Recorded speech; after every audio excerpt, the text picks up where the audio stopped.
नमस्कार दोस्तों, GK safari में आपका स्वागत है। आपके लिए हम लाए हैं 10 बेहतरीन प्रश्न। आज हम लाए हैं भूगोल से। और ये 10 प्रश्न बहुत आसान है, ये अलग-अलग एग्ज़ाम में आपको आएँगे। और इससे पहले कि मैं आगे बढ़ूँ, मैं आपसे रिक्वेस्ट करता हूँ कि आप इस चैनल को सब्सक्राइब करें, शेयर कीजिए और लाइक बटन दबाइए ताकि आप लोगों को और ऐसे-ऐसे वीडियोज़ हम बनाते रहें और आपको मिलते रहें, ठीक है? तो पहला क्वेश्चन कहता है कि एशिया महाद्वीप का जनसंख्या के हिसाब से सबसे बड़ा देश कौन-सा है? यानी कि एशिया महाद्वीप में जनसंख्या के हिसाब से सबसे बड़ा देश कौन-सा है? बहुत ही आसान आसान क्वेश्चन है, कोई डिफ़िकल्टी नहीं है।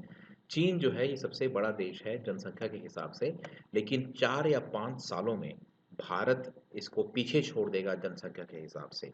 यानी कि 2025 तक ये अनुमान है कि भारत जो है ये चीन को पीछे छोड़ देगा जनसंख्या में। तो इसका नेक्स्ट क्वेश्चन और दूसरा है कि इंडोनेशिया के बारे में। इंडोनेशिया ऐसा देश है जहाँ पर मुसलमानों की सबसे ज़्यादा आबादी है। तो मुसलमानों की यानी मुस्लिम्स की सबसे ज़्यादा जो आबादी है पूरे विश्व में, वो है Indonesia. So Indonesia is the country that has the largest number of Muslim population, highest number of Muslims in the world, ठीक है?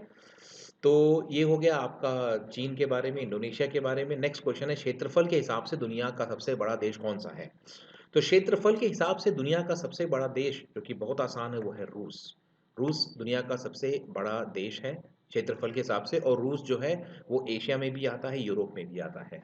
तो रूस उन उन देशों में से है जो थोड़ा सा एशिया में है और थोड़ा सा यूरोप में है। और रूस एकमात्र ऐसा देश नहीं है, तुर्की भी एक ऐसा देश है जो एशिया में भी आता है, यूरोप में भी आता है, ठीक है? ऐसे 2 देश तो हैं ही, और भी 1-2 हैं जो एशिया में भी आते हैं, यूरोप में भी आते हैं, ठीक है? एशिया का सबसे छोटा देश कौन-सा है? मालदीव्स। मालदीव्स जो है एशिया का सबसे छोटा देश है और ये मुस्लिम मेजॉरिटी कंट्री है और ये इंडियन ओशन में आता है। तो याद रखिए मालदीव्स के बारे में, मुस्लिम मेजॉरिटी कंट्री है और इंडियन ओशन में आता है और ये सबसे छोटा देश है एशिया का, ठीक है? नेक्स्ट क्वेश्चन देखते हैं और ये कहता है दुनिया का सबसे छोटा देश कौन सा है। तो दुनिया का सबसे छोटा देश जो है वो वेटिकन सिटी है। वेटिकन सिटी दोस्तों ये आता है इटली के अंदर। तो इटली के अंदर ही वेटिकन सिटी बना हुआ है। और वेटिकन सिटी जो है ये जिसे हम कहते हैं, जैसे हमारे लिए वाराणसी जो है ये एक बहुत ही मतलब धार्मिक तीर्थ स्थल है हिंदुओं के लिए। उसी उसी तरह से आप देखोगे तो जो वेटिकन सिटी है ये देखा जाए तो एक तरह से बहुत बड़ा जो धर्मगुरु है, धर्मगुरु जो होते हैं क्रिश्चियंस के, वो वेटिकन सिटी में ही रहते हैं। तो ये है आपका बी, ये इटली में आता है और बहुत छोटा है, ठीक है? अगला देखते हैं। यूरोप में किस देश को किसानों का देश कहा जाता है? दोस्तों आपको पता होगा कि यूरोप में पूरी तरह से ये इंडस्ट्रियलाइज़्ड कंट्री है, यानी कि यूरोप ऐसा ऐसा महाद्वीप है जो पूरी तरह से इंडस्ट्रियलाइज़ हो चुका है एकदम। यहाँ पर फार्मिंग वगैरह बहुत कम होती है और जो भी फार्मिंग वगैरह होती है, जो भी किसान मतलब जो भी वहाँ पर फार्मिंग एक्टिविटी होती है, वो ज़्यादातर होती है फ्रांस में। तो फ्रांस जो है यह यूरोप का किसानों का देश माना जाता है, क्योंकि सबसे ज़्यादा जो एग्रीकल्चर उत्पादन है वह आता है फ्रांस से। तो फ्रांस इसका सही उत्तर है। उगते सूरज सूरज का देश किस को कहा जाता है? तो उगता सूरज कहाँ हो सकता है? नेपाल में होगा, इंडोनेशिया में होगा या भूटान में होगा, जापान में होगा। यानी आपको ये देखना है कि अगर आप मैप देखते हो तो सबसे ये जापान में कहते हैं कि सनलाइट सबसे पहले आता है और उसके बाद में फिर वो बाकी जगह, मतलब सबसे पूर्व में आता है, सबसे पूर्व दिशा में जो है वो जापान है। तो पूर्व दिशा में जापान है तो जापान में सनराइज़ पहले होगा, इसलिए उगते सूरज का देश जापान को कहते हैं। इसका उत्तर हो जाएगा सी। यूरोप महाद्वीप के किस देश को झीलों का देश कहा जाता है? तो फ़िनलैंड जो है, उसे झीलों का देश कहते हैं। फ़िनलैंड आता है स्कैंडिनेवियन कंट्री में, सबसे ऊपर आता है मैप के, और इसे कहते हैं झीलों का देश। किस महाद्वीप को श्वेत महाद्वीप कहते हैं? अब श्वेत कोई चीज़ क्यों होती है?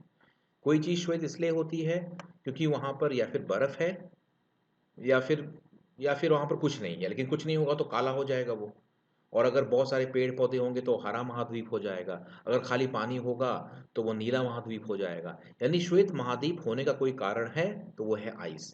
अब एशिया, एंटार्क्टिका, यूरोप में आइस कहाँ है? आइस है एंटार्क्टिका में। एंटार्क्टिका में आप देखोगे तो 12 के 12 महीने केवल आइस ही होता है, सिर्फ बर्फ।